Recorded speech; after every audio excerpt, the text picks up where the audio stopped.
Alright, here we go. Welcome back to the Cheers to Comics podcast. This is episode number 54, and I am your host, Brian Wayne. This week I'll be going over all of the books that were released on the 30th of October, 2019. So, full disclosure, this is a spoiler-based podcast. This is not a review podcast. I'm going through and I'm telling you what's happening in the book. Pretty much opinion-free for the most part. Other than that, be aware I do tend to have a bit of a potty mouth, so sensitive ears, you've been warned. Now, you may notice that my voice is fucked right now. I've been postponing this episode, hoping that it would come back, and yeah, that's not a thing. I went to an amazing concert and just kind of lost my shit, so I don't have a voice because of it. Or at least not much of one. Enough to do this podcast though, so bear with me as I fight through this and let's get on with it. I don't have any news to talk about again this week, so slow week in news is I consider that a good thing. I do. It's yeah. No news is good news is what I was always taught.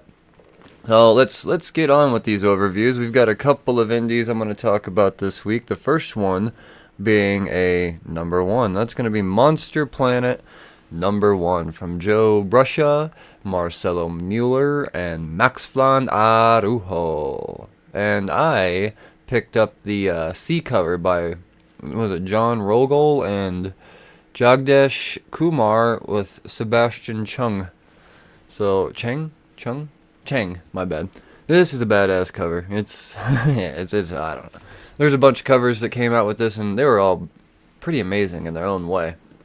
So, yeah, let's get on what's going on in this story. So it takes place in Chicago.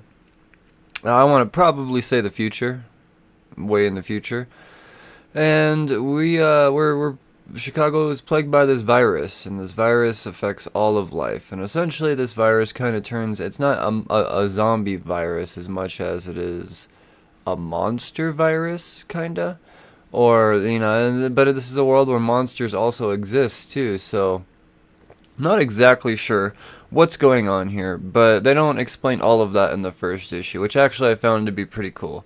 The first issue delivered enough to definitely want me to keep going. I mean, I consider this a 10 out of 10 personally.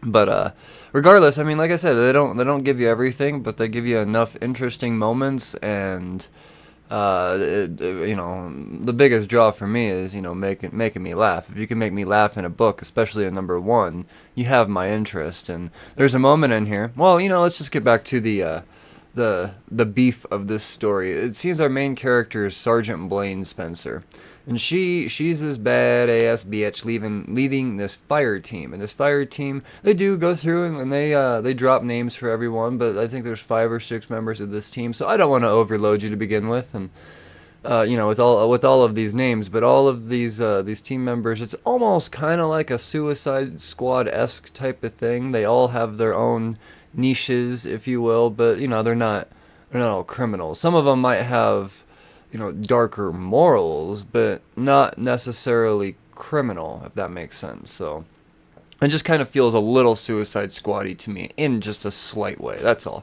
But anyways, the Sergeant Blair, her and her team, their first mission that we get to experience is to find a vampire lord by the name of Xavier Drake. And they're not there to hunt him so much as to ask for his help and his resources. And while this plague, this virus is, plaguing shit. They get there, her and her team, and it's not exactly a warm welcome. You get a standoff between the two, and one of the more impatient members of Blair's team kind of gets a little testy, a little trigger happy. And one of the what's his name?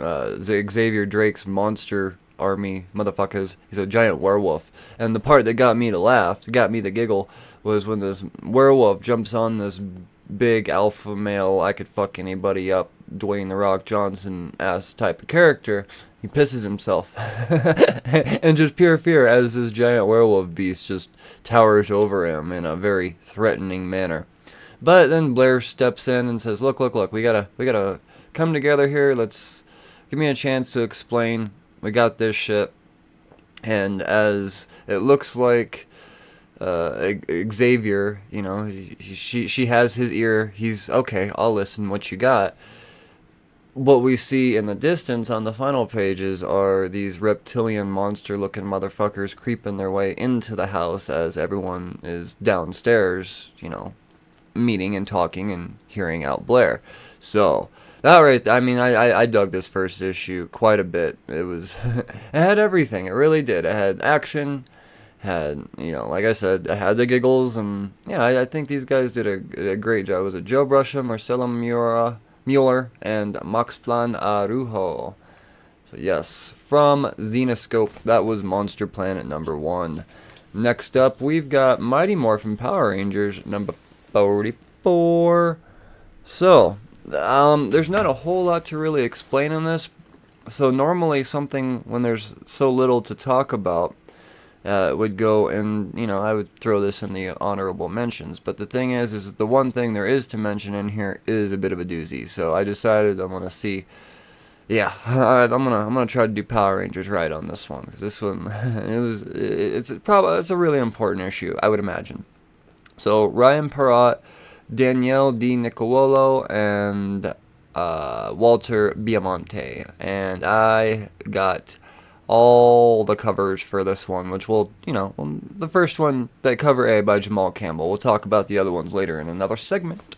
So essentially what's going on here is I believe this dog character that's kind of been lurking and spying and being super overpowerful against the Rangers. I want to say that the name of this character that I haven't figured out up until this point, and even then I'm not totally sure.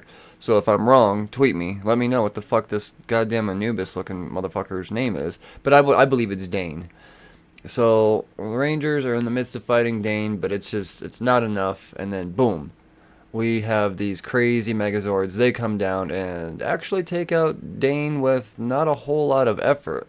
But then, woof, go right back. The thing is they say, look, we're the Omega Rangers, as they introduce themselves, but they don't really introduce themselves. That's all they give them. They go right back to their base. Well, these Omega Rangers are, in fact, the Jason and the Trini and the Zach and the Kaya, but they're not allowed to express their identity for some reason. So, they're, you get a reunion, but they didn't realize that, or at least, the Rangers of Angel Grove didn't realize who it was behind those masks, and the ones that essentially saved their fucking ass, so. That was good shit. Meanwhile, Lord Zed, he's sending Finster and Squad off to repair these broken crystals to summon this big, giant army, and, well, the Omega Rangers, they're very aware that they have to stop Lord Zed immediately, so they gotta they face off with Lord Zed and his army, and that's how this issue ends off, is the Omega Rangers versus Lord Zed's army. It's good shit, man. Good fucking book. I'm digging the shit out of some Power Rangers. And really, that's all I have for indies to mention in the honorable mentions. I did, in the in the weekly overview. There will be a few in the honorable mentions, though, that's for sure. Let's talk some Marvel Comics, shall we?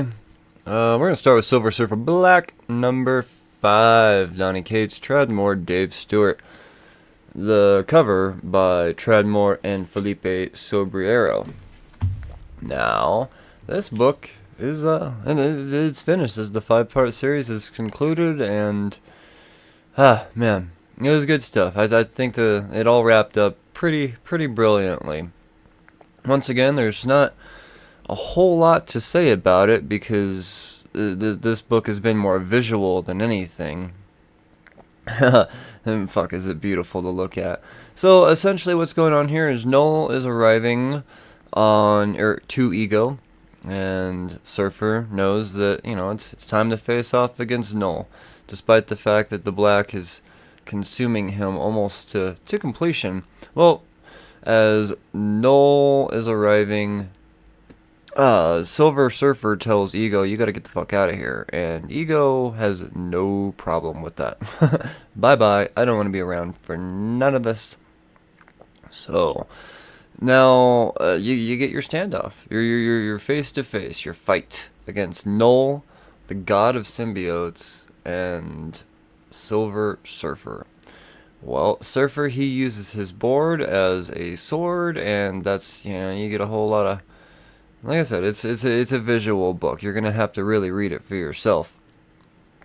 But essentially, the way, despite Surfer's best effort, he can't defeat Null without really a sacrifice. And what he does is I don't know what it means. I just imagine I don't. Essentially, he births this infant son, and I don't mean son like baby boy. I mean, like, star. So he bursts his infant son, and that's enough to really, stop Null. Not end him, but end him for a while, for some eons at least, because you realize that this takes place way, way in the past. Or at least that's what I gather out of this. I could be wrong, but who fucking knows? Well, I'm sure somebody knows. So, anyways, in that, Surfer, he uses the light to plant this seed, and, well, it takes him out, he dies, and he that is his sacrifice. He repopulates all of the galaxy again, because the light sparks the rebirth of all the stuff that Null has taken out. And over these eons of repopulation, eventually Surfer is remade. And bam, like I said, it was a cool, beautiful ending, and I'm sure there's much more to take out of this, as Donny Cates continues to tell the story of Null and all of that, but I found it to be entertaining from the beginning to end, especially visually. So, get you some Silver Surfer Black, number 5, and 1 through 4 for that matter, because it probably makes sense if you read it all. Continuing on, we've got Venom, number 19, Legacy 184. Donny Cates, Ibon, Coelho, and Rain Barreto. Alright, we've got the only Absolute Carnage tie-in of the week. And like I have been saying throughout the entire Absolute Carnage event, the best tie-ins, and I still think the best parts of the story in general of the entire event, have come out of the pages of the Venom ongoing. So, this is no exception. Kyle Holtz and Dan Brown did the cover, or at least that one. There's a couple of badass covers. Once again, we'll get to those later. So what's happening in this issue is a whole lot of badass stuff. We've got the Maker, who's now bonded with Riot, Phage, Lasher, and Agony. And the Maker, he's after Normie and Dylan. Well, thankfully, Normie and Dylan have Captain America, the Thing, Wolverine, and Spider-Man to help protect and hold off the Maker, while they run to safety. Well, when Dylan gets to safety, he realizes that, you know what, I gotta back up for a second. There's something that I can't not talk about. The first off, it's not just, you don't see Captain America, Thing, Wolverine, and Spider-Man fighting Maker in the distance. You do get to actually see this fight, and it's fucking hilarious. It really is. God damn it, is it so good. So the Thing, he decides he's gonna fastball special Spider-Man, while Wolverine is standing right next to Spider-Man. Spider-Man goes, but Wolverine's right fucking there. He doesn't say fucking, but, that's the idea. He wants to say it. So Thing, fastball special Spider-Man. That's fun to say. At the Maker. Well, the thing is that the Maker is kind of just flinging around Captain America like a goddamn ragdoll. And when he sees Spider-Man coming at him, the Maker throws Captain America at Spider-Man, and you get this very awkward collision between the two of them. And my favorite panel of the entire week is the silent look on the faces of Wolverine and the Thing after the collision. And yeah, oh my god, it was beautiful fucking writing, comedy. Gotta love it, man. I'm a sucker for a laugh, that's for sure. So while all of that's going on, Dylan, he gets back to their little hideout, and he's asking Sleeper, like, look dude, I need your help help me out. And Sleeper says, look, here's the only way that we're going to be able to do this is to really step it up. We're going to have to do something really big here. And you're thinking, uh-oh, this is it. This is going to be when Sleeper does it. Sleeper and Dylan are going to bond. And, well, there's an attempt. I'll say that. But Dylan's body rejects Sleeper, and Sleeper realizes there's something very different about him. And they don't necessarily say what it is, but it's going to be something nuts whenever they do reveal it. That's for sure. This is all the more insight as to he's not just a little special. There's something major about him. You know, his body completely rejected a symbiote. So, regardless, Dylan knows that he still needs to go back, and he has to help face against the Maker, and he's got to step up. And when he does so, he arrives to see Captain America and Thing and Spider-Man and Wolverine all doing their thing. And he doesn't just arrive on his own. He arrives with Sleeper in the form of a big-ass fucking wolf. And that's very reminiscent of how Eddie was rolling around with Venom for a while, when it was kind of without personality. Like, I want to say it was between issues like 4 and 7, maybe 8-ish. Definitely issue 7 for sure. But yeah, no, it's so yeah, and we'll actually touch on more of the reasoning behind that in just a few minutes, because it's a fun explanation. Once again, Cates really brings the comedy in what really should be a really grim story, while still keeping it really grim. It's great pacing. I dig it. So Dylan and Sleeper, in the form of a wolf, go back, fight Maker, and the way they defeat Maker is Sleeper has the capability of being able to just produce any chemical. Well, the chemical that what we find out Dylan makes Sleeper do. I mean, you think it's Sleeper's own free will at the time, but once again, towards the end, you start to realize how special Eddie really is, or Dylan really is.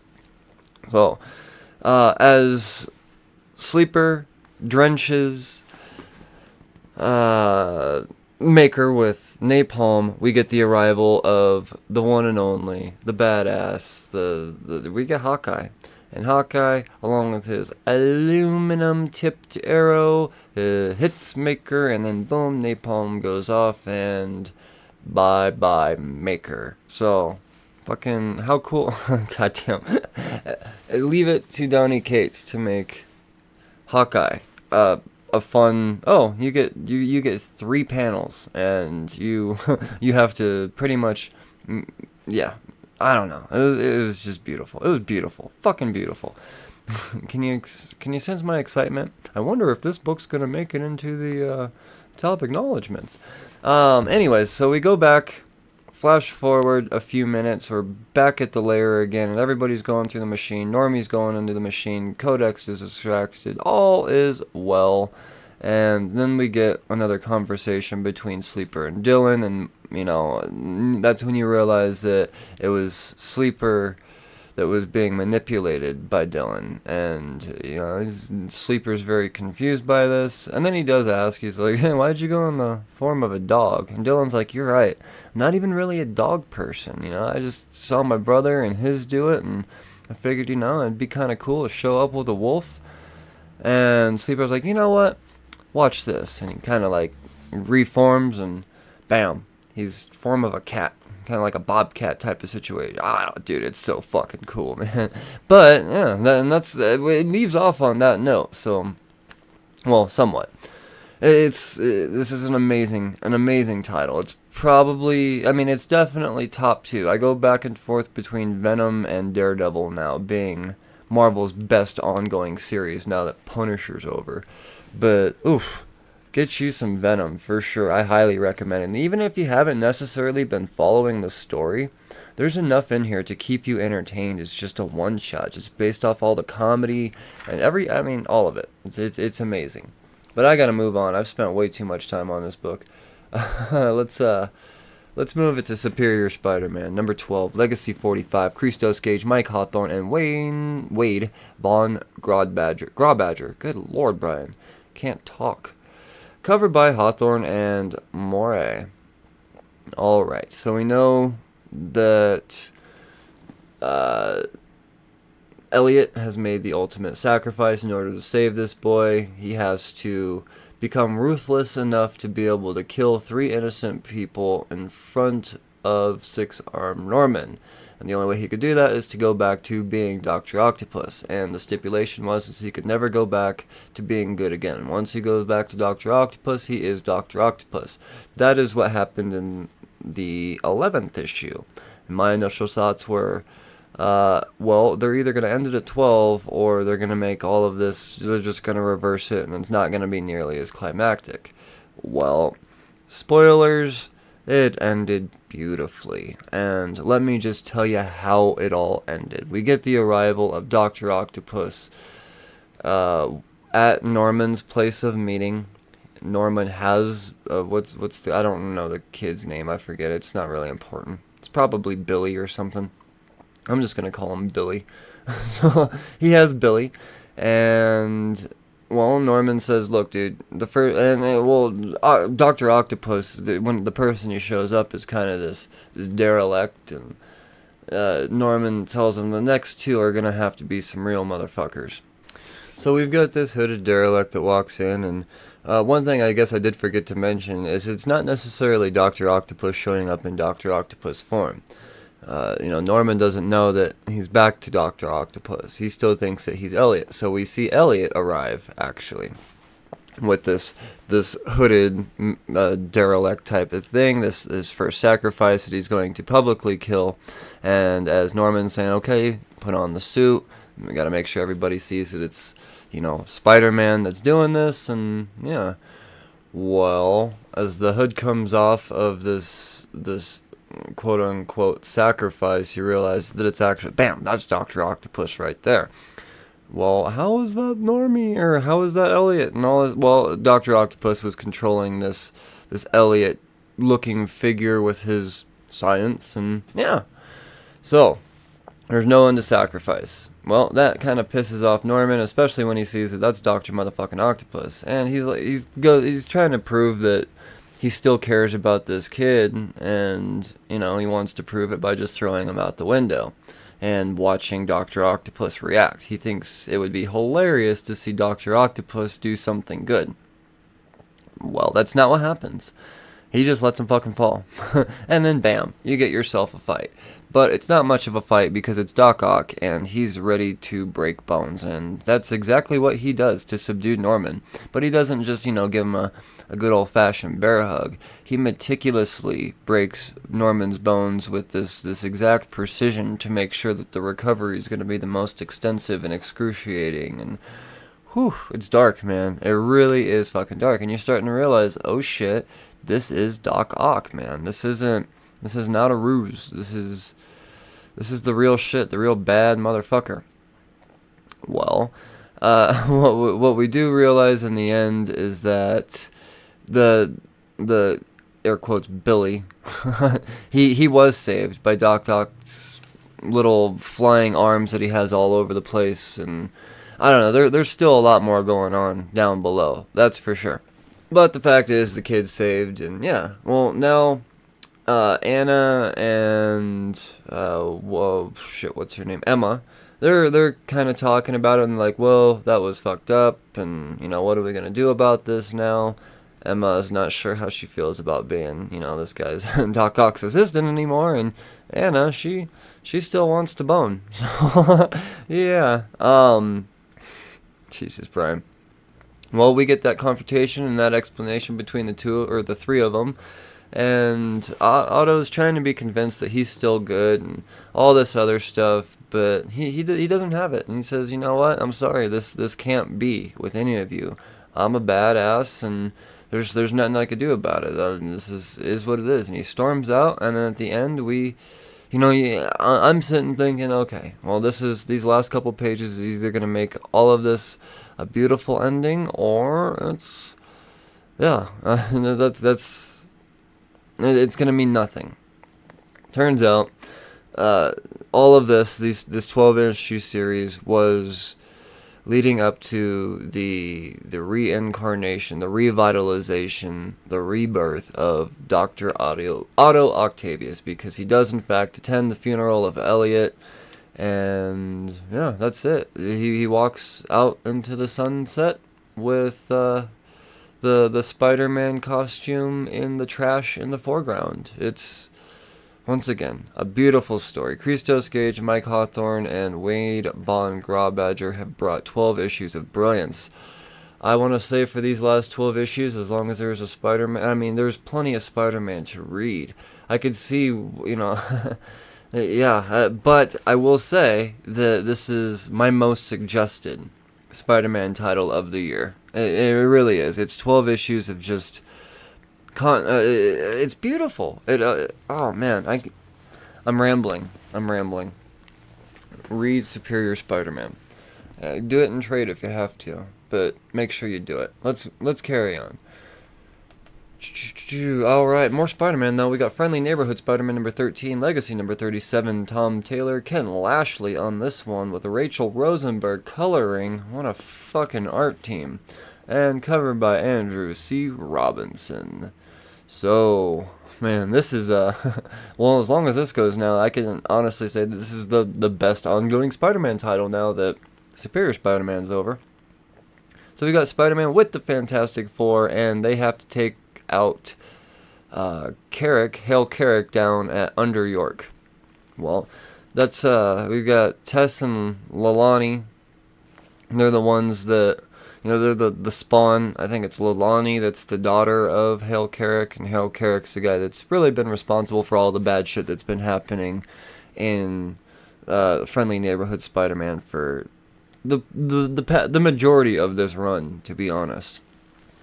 So they go down there with the help of the Spider-Man, with the help of the Fantastic Four, along with Lalani, and they meet up with Tess, and you know, I think that's I think they're a couple or something like that. I don't remember exactly, but they've got to take down Carrick. But the thing is that he's got this badass army, and the reason why the rest of the people of Under York haven't been able to overtake him is because of the weapons that they produce. Well, this is, from here, the reason why this story is so great is moments like the ones I'm getting ready to, ones, plural, that I'm getting ready to talk about now. And the key phrase of this issue is Science 5. And let me tell you about Science 5. It's so fucking beautifully nerdy. Spider-Man and Reed Richards team up to reverse engineer this weapon, and the montage between the two of them of, you know, not finishing each other's sentences, and like I said, you have to read it yourself. It's fucking beautiful. But yes, we get this awkward moment with Science 5. They high five. Now, that's, yes, funny, but it's the reaction from everybody else around. Like, did that really just happen? Fuck these nerds, man. Jesus, don't ever do that again. Well, and it's really Thing and Johnny Storm that's given him the most shit for it. So they reverse engineer the weapons, and they're able to easily take down Carrick's army. Well, Carrick has this contingency plan to where he's, you know, they're under the city, so they're close to magma and the core and all of that shit. So he drops his bomb into the magma. Well, it's up to Johnny Storm to dive down in there, get the bomb, and yes, defuse it. Well, the bomb's too hot for the science nerds to defuse it on their own, so they're being talked through by Johnny. Johnny's being talked through by Richards and Parker again. Well, and the end of it all is they're getting through all the steps and everything is complete. Spider-Man's like, oh no, there's one last step. It goes flame off. So Johnny flames off, put both arms up in the air, and he puts both arms up in the air, and Richards and Spider-Man both Science 5 him. And I'll be damned if... Oh shit, he actually says that I can't believe I just let that happen against my consent, and I don't know, it's... there's a consent joke in there, and it's hilarious. It's so good. So yeah, no, fucking bomb's disabled. Everybody wins. Hale Carrick, he's fucked. And the people of Under York are now liberated, and all is well. Friendly neighborhood Spider-Man reigns supreme in the world of Spider-Man titles, you slurred, so highly, highly suggested. Let's keep it going with Marvel. There's definitely some Marvel books to talk about this week. We're going to talk about some Dawn of X.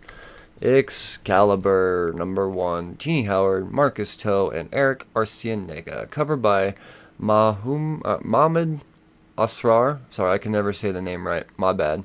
And Matthew Wilson. This book essentially is following Betsy Braddock.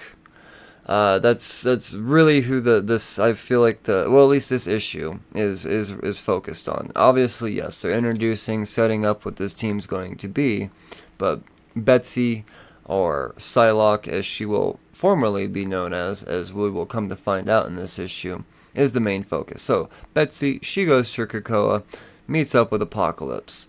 The conflict in this issue is the fact that there is a gate that leads to a portal gate that leads to Krakoa that Apocalypse can't figure out the origin of, where it comes from, why, or anything like that. So, but he, you just don't just go through something like that. But he has a feeling that actually, I think he does realize it leads to Otherworld. So, that takes us to Betsy, and she says, well, hey, I know someone with connections to Otherworld. So she goes to her brother, Captain Britain, a.k.a. Brian Braddock. And he's, she gets to him, he's on his way, and she says, look, dude, I think you're being led into a trap. Please don't go. And he says, well, you should just come with me into this trap. And she says, okay, cool. So they go to Otherworld, and on the other end, they are unexpectedly greeted by the new queen of the Otherworld, Morgan Le Fay. Well, Brian immediately realizes that that's not good because, he's got to serve the queen. He is the sworn protector of Britain and the Otherworld. Well, as soon as he gets there, just as he fears, Morgan Le Fay commands Captain Britain to turn on his sister because, she's a threat, she's hostile. And in doing so, he has no choice but he kind of still gives her an out, and he gives her his power, the amulet, and that allows her to be able to be the fuck up out of there, but not before she blows up that gate. Well, that proves to be a problem because on the other end of that gate, Apocalypse has organized Rogue, Gambit, and Jubilee to all kind of, help figure out what the fuck's going on with this gate on the other end. And, Psylocke is using her, or not Psylocke anymore, Betsy. And Rogue, they're trying to, I don't know, it's a whole thing with psychics and stuff. I feel like magic and psychic stuff is going to be the main focus of this X-Men title. So, I don't know, it might be kind of hard to keep me based off of that, but fortunately, Teeny Howard is doing a good job just based off, I don't know, there's a lot, there's a lot to enjoy about this. So, when it's all said and done, Betsy, she makes her way back to Krakoa, but when that portal explodes on the other side, Rogue actually dies, and that pisses the fuck off Gambit. So, yes, the answer to your question is Rogue and Gambit are still married in Hickman's X-Men universe. That has not changed. That's a good thing. That's cool. I really like that. And you do get plenty of, you actually do get a moment between the two of them in the book that really do acknowledge their relationship. So, good stuff here. Real good stuff. So, anyways, Rogue dies, and that pisses off Gambit, because he the whole time he doesn't trust Apocalypse at all. I mean, and really, kind of, why would you? But yeah, well, the thing is in this new X-Men world, a mutant dying is no big deal. You just get reborn again. That's it. Xavier's got your fucking memories on a thumb drive, and he just plugs it into the egg that old Goldballs births out, and yeah, it's a whole thing. So Rogue dying, no big deal. Well, Betsy, when she arrives as Captain Britain. So that is the big deal about this. It's really not a big reveal because it was solicited of Betsy wearing the Captain Britain outfit, and I mean, they flat out said that she was going to be the new Captain Britain. But this is the issue they give it to. They don't pussyfoot around it at all. They dedicate an entire issue to giving us the why and the how, and I do appreciate that. But at the same time, it gives us an insight as to the other members of this X-Men book, with Rogue and Gambit and Jubilee and Apocalypse and whew, good stuff, man. No more Psylocke. Let's move on to the last Marvel book of the week, Dead Man Logan number 12. Ed Brisson and Mike Henderson, along with Nolan Woodard, covered by Declan Shalvey. This book is another Marvel book coming to an end. It was the week of endings, it seems. And I'll be damned if it wasn't a beautiful one. It really was. It starts out super fast paced and then ends in the manner that you would really hope it would, because it's not just the ending of a series. This is the end of a character. One that I would imagine we're not going to see any more of for quite some time, especially with, Hickman rolling out his new universe. I think throwing in an old Man Logan might kind of really, odd things up, muck things up a bit. So it makes sense to kill him off in the timing that it did. The timing was perfect. This book never missed a release. It was always on time. It was a good year for Old Man Logan, done out properly. So, not only is it the end of a book, it is also the beginning of something that could potentially be huge. And let me get right into that. And well, they touched on it in the last issue, and that was when Danny Cage is able to pick up Mjolnir. And when doing so, yes, she is in fact worthy, and now Danny Cage, as Thor, is just fucking shit up. And also, Logan is facing off against Sabretooth. So this book, it is a bloody mess in the beginning. And a mess, and I mean that in a good way. It is just action fucking packed.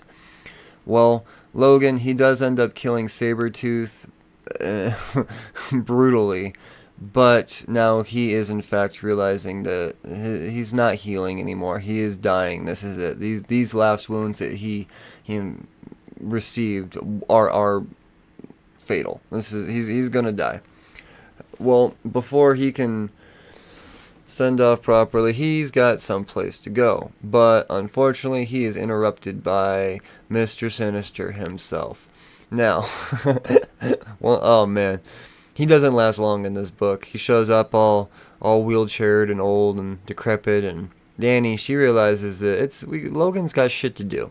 So she takes Mjolnir and smashes his fucking head. Throws it, boom, head explodes. No more Sinister. I love how the Wastelands gets rid of these vile fucking villains. They all of these Wasteland stories. The way Zemo was taken out because of Ethan Sachs, or in Ethan Sachs books. I mean, just all of them have been great deaths, and that was another death of an old decrepit villain. It was just kick ass. So now it's time for the sad shit. And Danny, she takes Logan to his farm where his family is buried, and he has his last moments there, and he gets all cryy, and it's beautiful, and all of that. And Danny and baby Hulk, little Hulk, Hulk Jr., Banner Jr., they leave him on his own, and they come back and find his body, and the next frame is one more cross set up where Logan lies, and all next to his family. So that's the end of Old Man Logan. Like I've said in previous episodes when I talk about this book, I thought when they first announced this, when I said going 12, I was like, they're really gonna drag this on, man. Well, by no means did this felt drug on. I wish there were more, because somehow, some way, I mean, the book started out strong, and when they got to issue 6, I thought, well, shit, they could end it right there. If they would have just...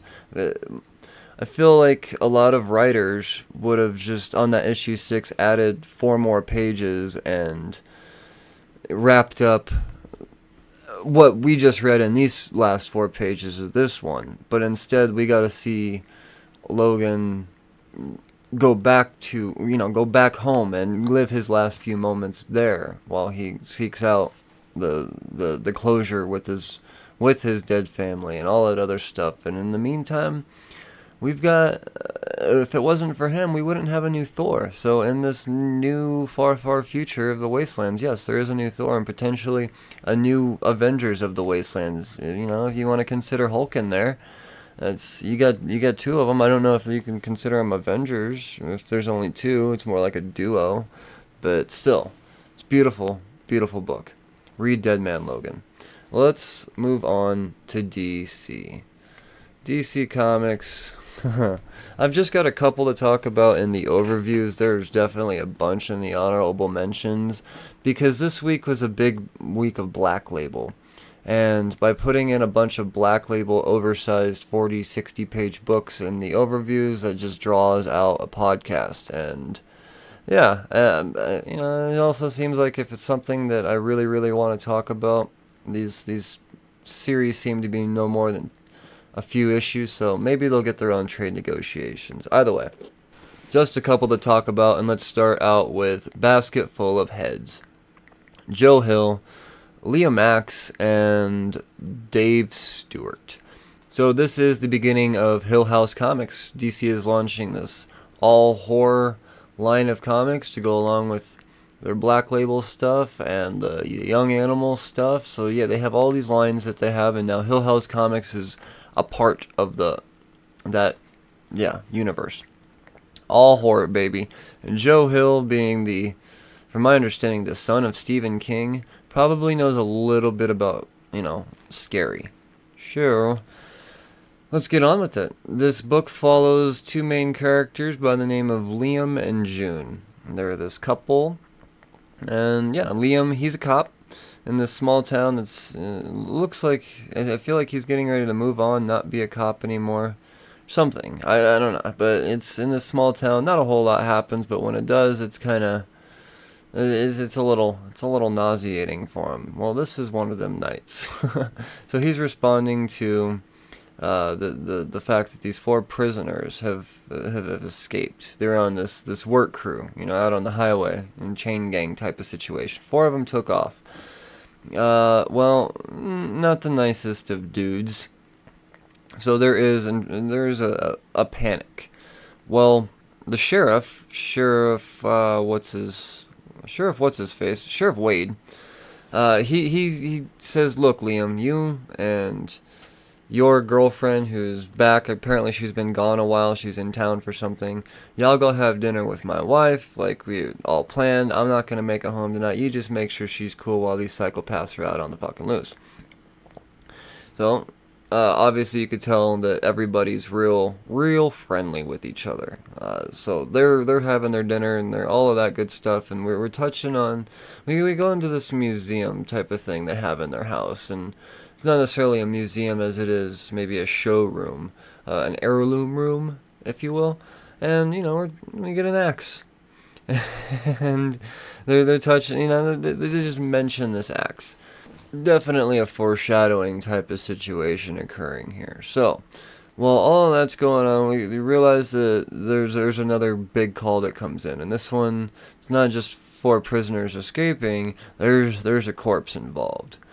So Liam, he shows up to the crime scene again, and what they find is a man by the name of Noel. Looks like he fell down some stairs chasing after these guys. So the prisoners didn't necessarily kill him, but they were kind of the cause of his death, because they were stealing his boat, and as he was running after him on the slippery steps, he kind of slipped and bumped his head on every single one of them on the way down.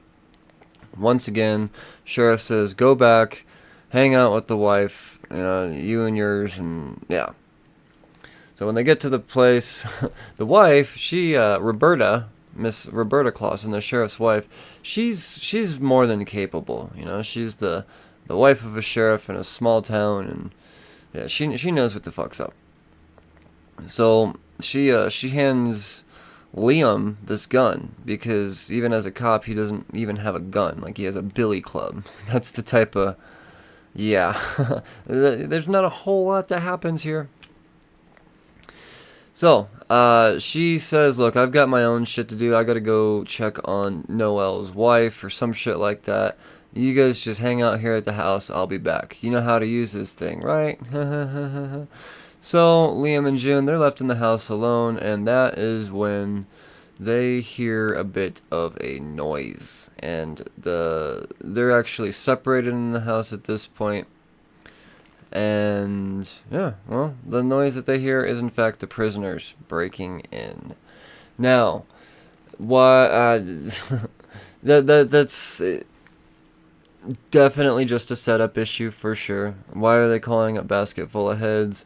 Well, they kind of touch on that in the very beginning, and the reason I didn't mention that in the very beginning is because it didn't really play to the story at all. And it's definitely a foreshadowing situation. And on the bridge that Liam and June first meet at again is the same place that we see this very strange character walking along at night in the rain carrying an axe. Foreshadowing much? Remember that axe that I talked about? And this basket full of heads that are talking. So, there's no heads, there's no baskets, there's no axe swinging in this book, but it's definitely setting up something. And you do get a sense of kind of terror and dread throughout all of this. It's well written. I dug it very much, and the art's beautiful. And I wasn't sure what the big hype was around all this at first, but now I realize that fucking Joe Hill killed it. Now let's talk the last book of the overviews of the week. We've got DCeased, number 6. Y'all know how I feel about DCeased. And if you're a new listener, this is how I feel about DCeased. It's fucking incredible. This has been 6 issues of amazing with one side issue of fucking awesome on that Good Day to Die one-shot spin-off they did. Blue Beetle and all that. Oh, man, they were really worse. They really did set up something there, too. I thought they were going to bring that into this. They don't, but it's cool.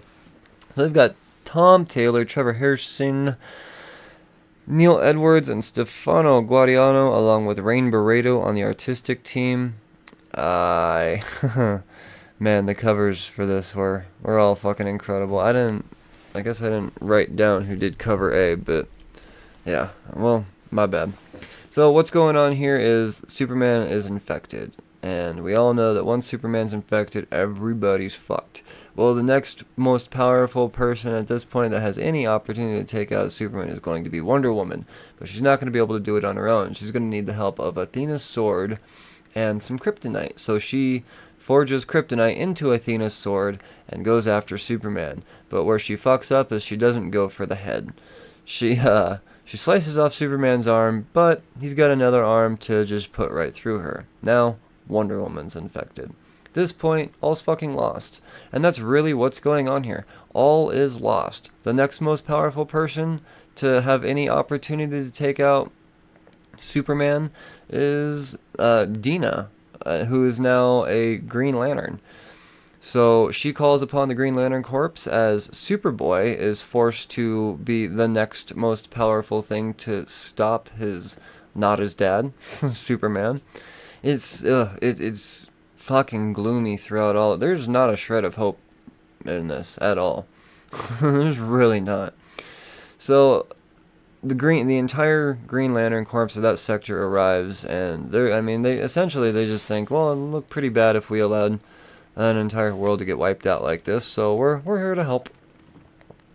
Well, Superman, he's realizes that he can't take them all on himself, so what he does is he flies into the sun and absorbs the entire sun, wiping out everything.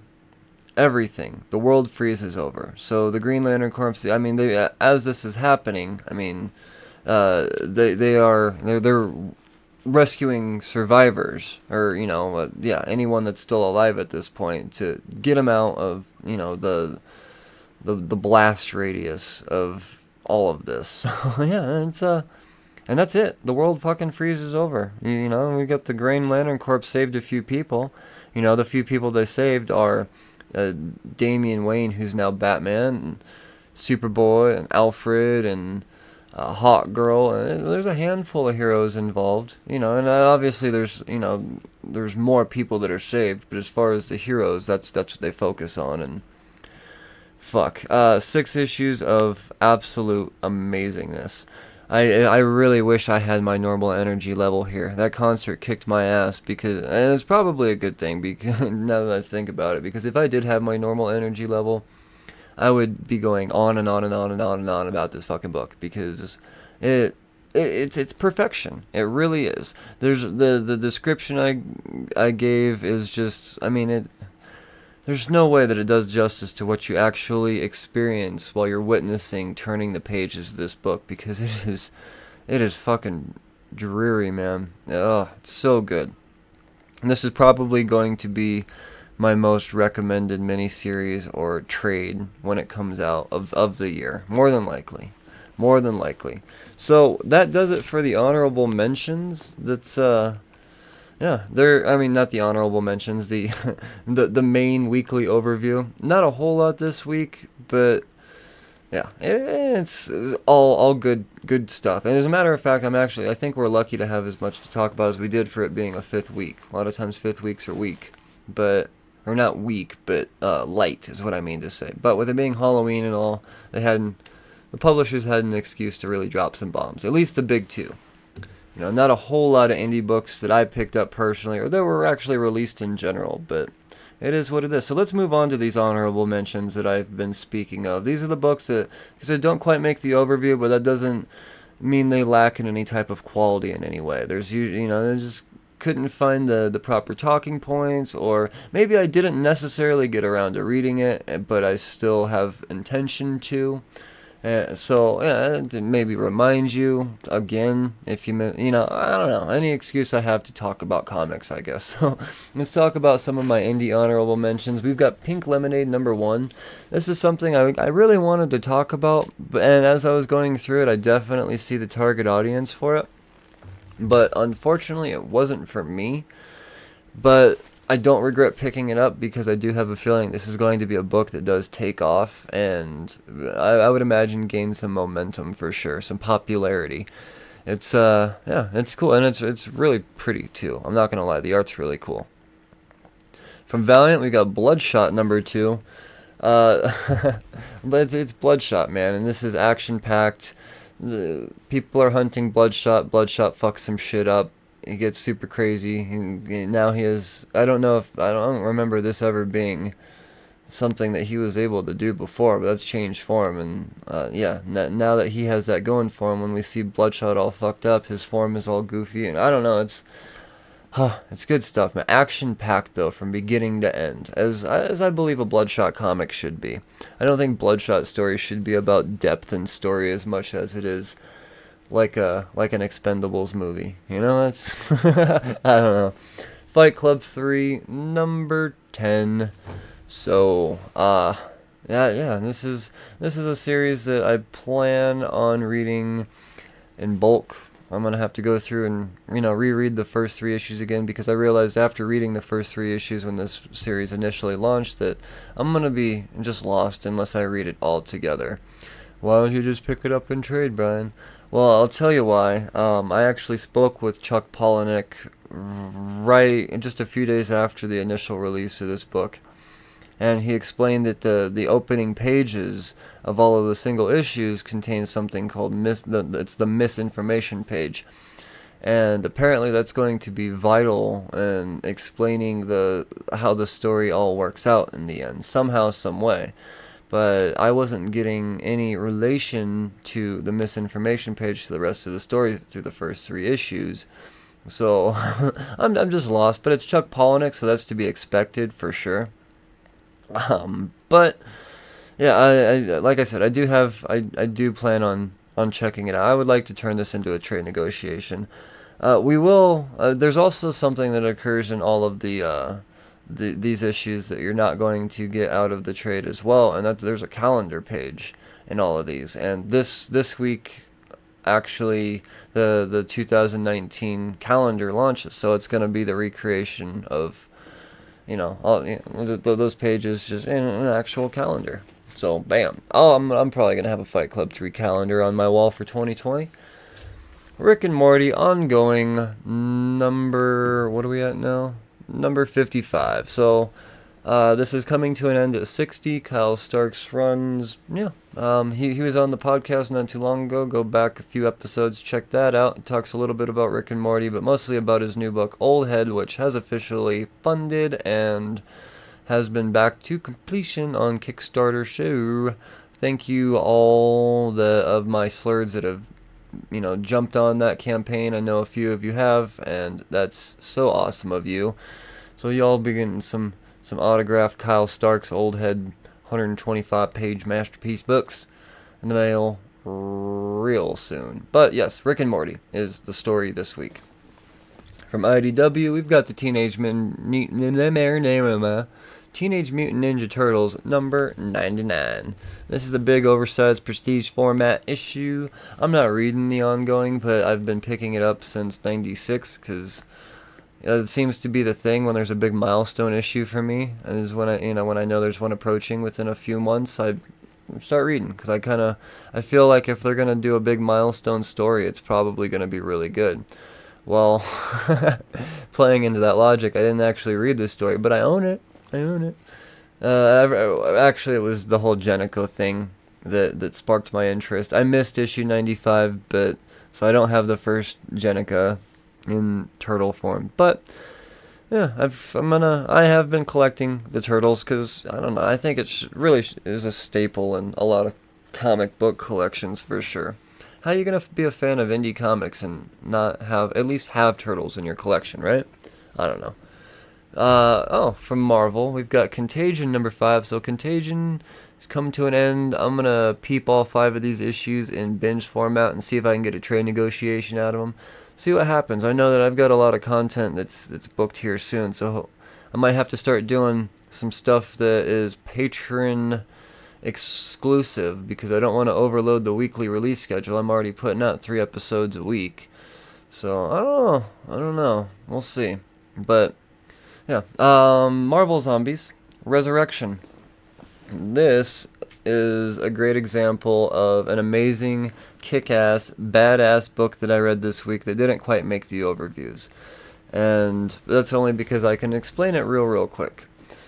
Because it's a book of visual brilliance more than anything. But we've got some Avengers showing up to a distress call that was sent out by Captain Marvel. When they get there, they realize that the shit's just not normal there, and the first abnormal thing they see is Captain Marvel all zombified like a motherfucker. So she's very coherent, able to communicate, and yes, well, she lured them all into a trap, and it's not just her there. You got Silver Surfer and just, some really OP motherfuckers. So now the Avengers, which are split up, into 2 teams.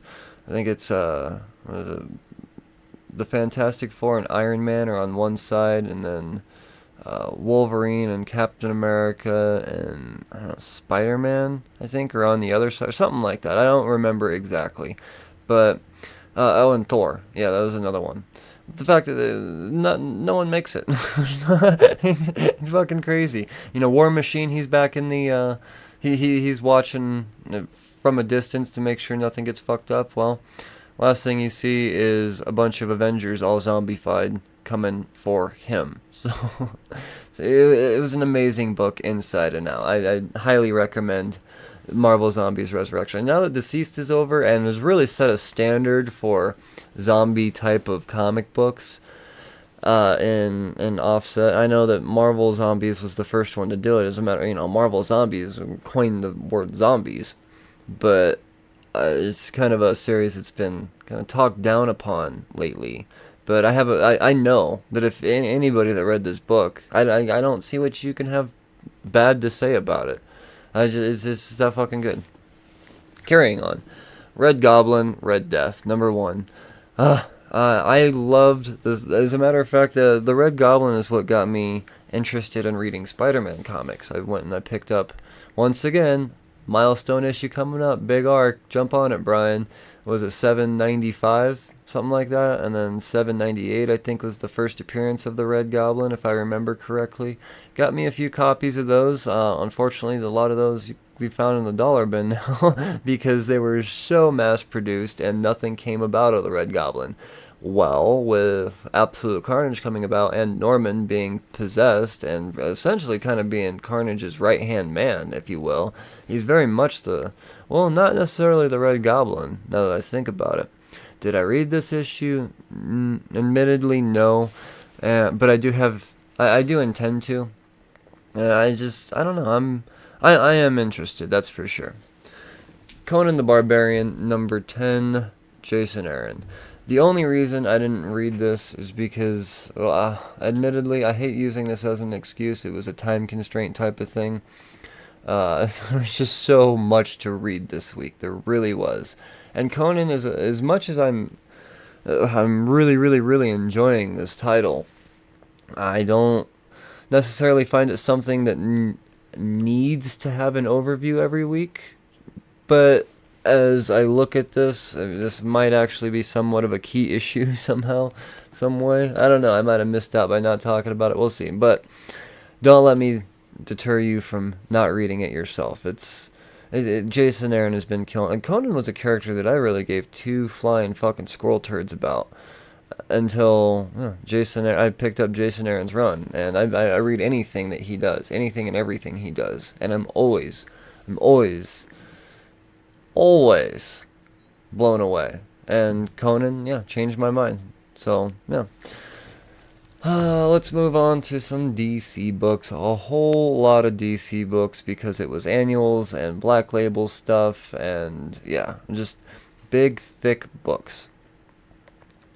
So the first Black Label book isn't necessarily a big, thick book, actually. It's not in prestige format, anything like that, but it's a Sandman Universe Presents Hellblazer. Now, did I read it? No, not necessarily, but that's only because I'm not super well versed in John Constantine's history, and I'm not a big fan of the magic types of books. I respect the character, that's for sure, but because of that, it wasn't a priority of mine to read this week. I will go back and I'll check it out. I've heard good things about it, but it didn't get an overview just because I haven't gotten around to it yet, but it'll happen. The Batman Annual number 4, it's just a big thick book, and the annuals don't necessarily mean anything in the ongoing continuity most of the time, but I am anxious to read a Tom King Batman book that doesn't really play a huge part in the City of Bane stuff, from my understanding. Not that I don't like the City of Bane stuff, but I know that Tom King is capable of telling all types of cool Batman stories, so I'm curious to see what I get out of this one when I do get around to reading it. Another annual this week is Nightwing, number 2. So this actually stems from my favorite issue of Batman ever. This is after Dick Grayson gets shot in the head in issue number 56 of Tom King's Batman run. I'm going to read it probably right after this podcast is up and posted and I'm done doing what I got to do with it. But I didn't get around to it this week. It wasn't a priority. Usually annuals aren't for me. It's not gonna.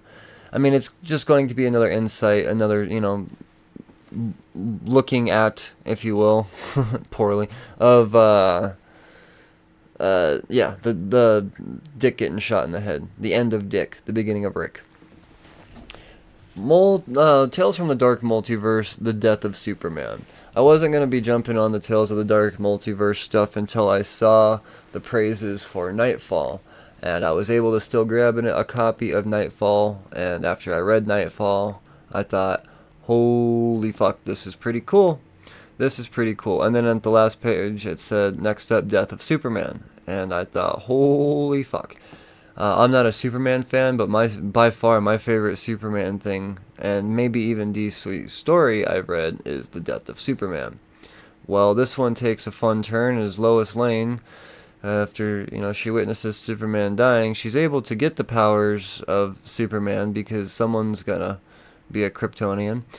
And when she does have the powers of Superman, she says, all you motherfuckers that just let bad shit happen, the Joker's being able to still being alive, people like that, they're dead. Bye-bye. And, well, she kind of blames the Justice League and all of Superman's friends for Superman's death, because if they would have just been ruthless as fuck and killed the people that are killing, then, yeah, Superman would be alive and all would be, yeah. But as we know, Superman is not dead and he wakes up, but when he wakes up, he's horrified to see that Lois Lane is this just, she's feared by everyone because she's just completely fucking ruthless. And it's this terrifying, dark, ominous type of story. It's Tales from the Dark Multiverse. It's beautiful. In a dark way. I love this book. It really is. It was cool. I dig it quite a bit. Who was that? Levinus Walker, Hennessy Rampman, and Khalees. That's who did that. Harleen, book 2. So the first one, as much as I enjoyed it, it was really, really big and dense, and it took me a while to get through. This one actually seems like it might be just a little bit bigger, or if not as big. And once again, it was a time constraint this week, but I have no problem watching this sit on my shelf for a couple of weeks until I wait for the third one to get out, and then I'm just going to find a day and read the shit out of it. And yeah, I don't know if it's going to end up getting an overview or not. We shall see. But this is your reminder that this book has come out, and it looks fucking amazing. Last book of the honorable mentions this week goes to Joker Killer Smile. Number 1, another Black Label book, prestige format, baby. Jeff Lemire and Andrea Sorrentino. Awesome book. I read it. I loved it. It's dark. It's another take on the Joker, and this is yeah. It's a must read. I've heard a couple of other people say, okay, well, this is cool. Jeff Lemire and Andre Sorrentino should be doing Batman now. And, I don't disagree with that. That wouldn't be a bad thing. I'd be cool if those guys teamed up and did a Batman book. This it may be a prestige format book, but it's still a really quick read. And essentially it is a doctor trying to glorify the practice of, curing mental illness by having the Joker being made an example out of. And yeah, we'll see how well that goes for him. So that does it for the honorable mentions. There really were a bunch of great books that came out this week. I know there's still a few more of them that I need to check out, and I will, but that does it. That does it. So let's get on with the visual stuff, if you will. We've got a few wall books to talk about this week. I know last week was pretty light, but yeah. Wall books this week, man. Good stuff.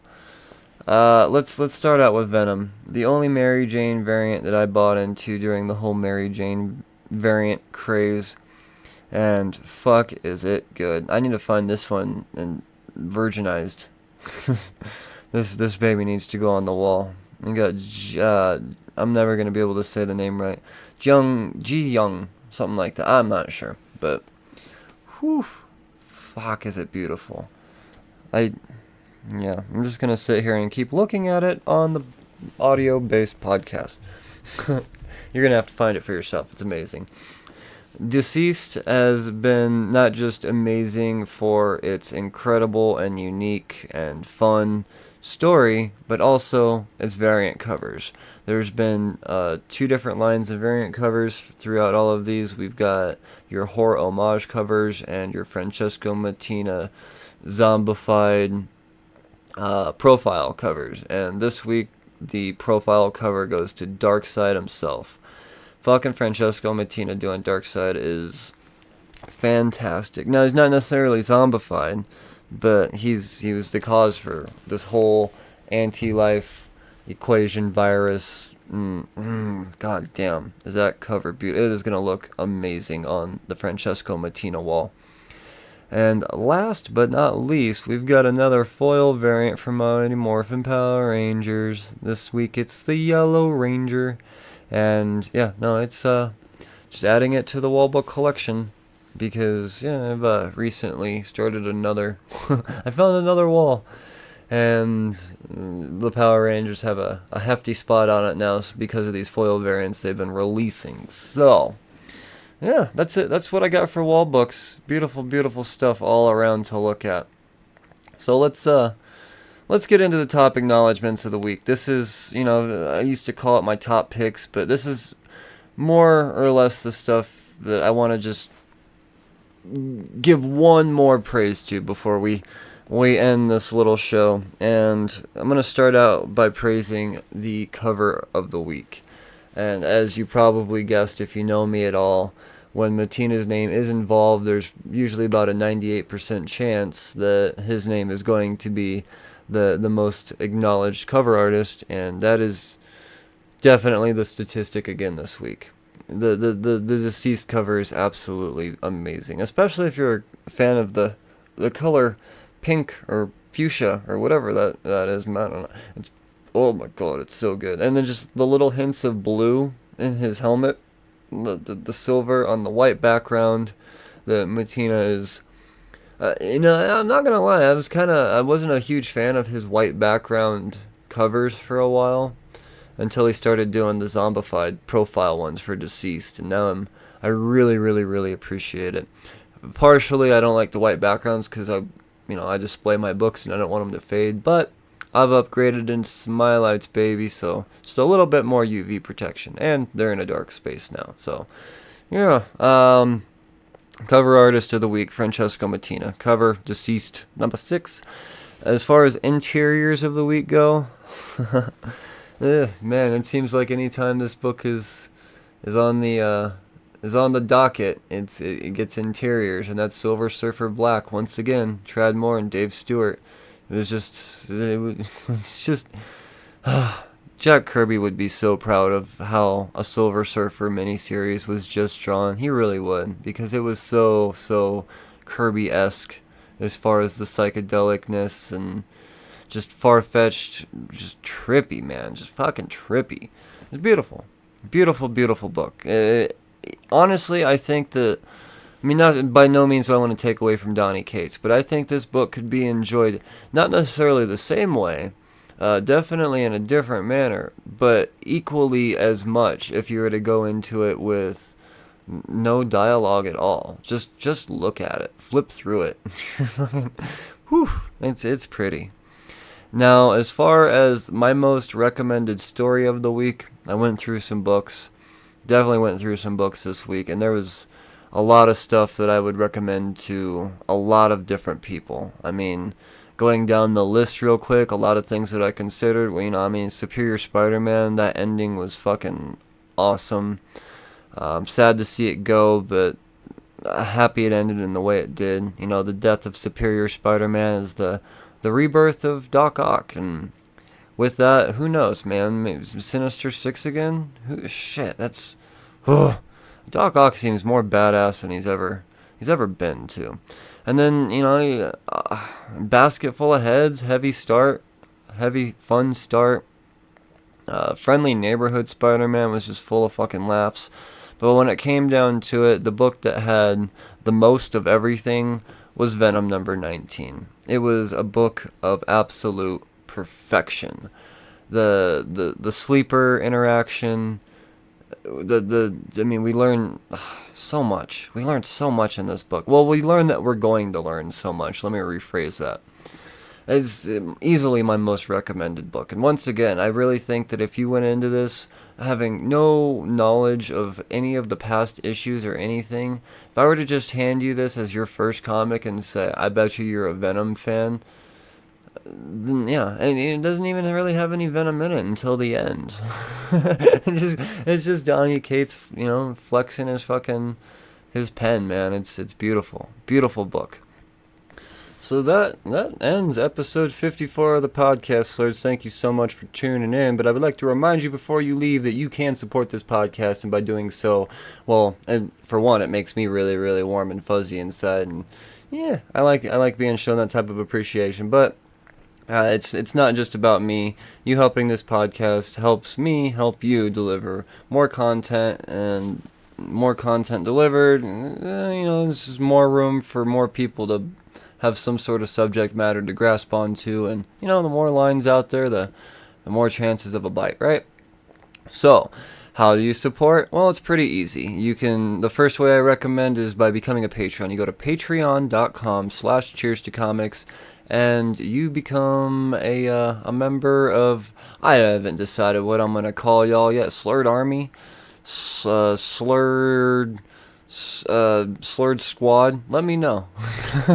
I'm anxious, but you guys are my slurs regardless. So become a member of the Slurred fill in the blank on Patreon, and you do so by donating as little as $1 on up, and every tier has its own very unique and worthy benefits, that's for sure. So that helps the podcast grow financially. But if you don't have the extra dough, then I get it. The world's expensive right now. So you can still help out by leaving a review, and you could do that on Apple Podcasts. Drop a 5-star review. That really does help the somehow. I don't know how, but it helps. Leave a comment. That definitely helps for sure.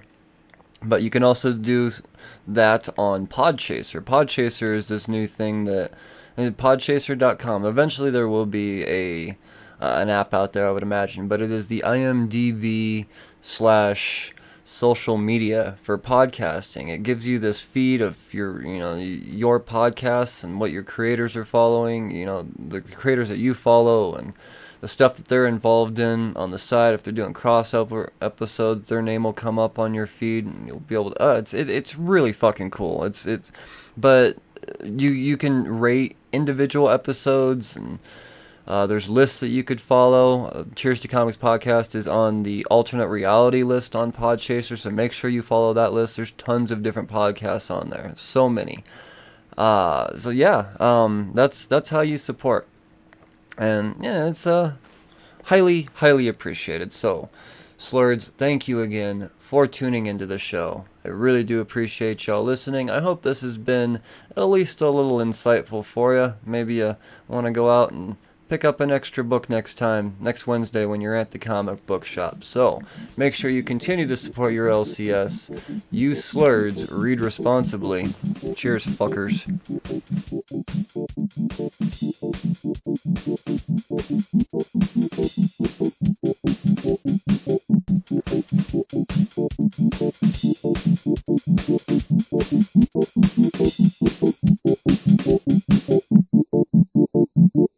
Good day. I'm Ken. And I'm Steve, and we're the hosts of the Nerd Cantina show, where nerd culture and society intersect. Whether you come for entertainment news or some space and science talk, we are here to keep you informed on weekly nerd topics and discuss how they affect us as a society, as well as having in-depth interviews in our Cantina Conversation and Fight Me Fridays. Just like any cantina, we want you to join in on the conversation. From our blog at thenerdcantina.com, our voicemail line, or our closed Facebook group at thenerdcantina.com/community, where we really get to interact with our fans. So pull up a stool and get involved in our community.